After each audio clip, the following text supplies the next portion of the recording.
బ్రహ్మోత్సవాల నిర్వహణ ఏర్పాట్లపై అధికారులు సమావేశమయ్యారు. వచ్చే నెల 5న ఎదుర్కోలు మహోత్సవం, 6న శ్రీరామనవమి కళ్యాణోత్సవం, 7న మహాపట్టాభిషేకం వేడుకలు నిర్వహించనున్నారు. వీటిని వీక్షించేందుకు లక్షలాది మంది భక్తులు తరలిరానున్నారు.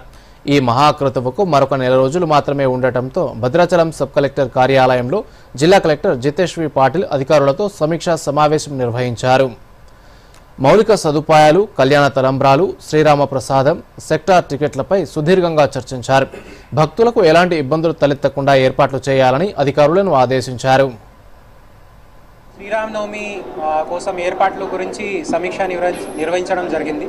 ఏమేం సౌకర్యాలు జనాల కోసం ఏర్పాటు చేయాల్సిన అవసరం ఉన్నాయో ఆ విషయాల మీద చర్చ చేయడం జరిగింది.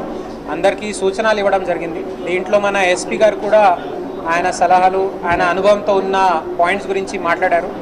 సో ఖచ్చితంగా భద్రాచలంలో మన దేవాలయానికి మంచి పేరు వచ్చే విధంగా అన్ని ఏర్పాట్లు చేయడానికి అధికారులు సిద్ధంగా ఉన్నారు. పర్ణశాల టెంపుల్లో కూడా ఏమేం సౌకర్యాలు అవసరం ఉన్నాయో దానికి కూడా దృష్టిలో పెట్టుకొని మేము ఏర్పాట్లు చేస్తున్నాము. ఖచ్చితంగా ఈసారి శ్రీరామనవమి ప్రశాంతంగా ఏది ఇబ్బంది రాకుండా మేము నిర్వహించడానికి సిద్ధంగా అవుతున్నాము.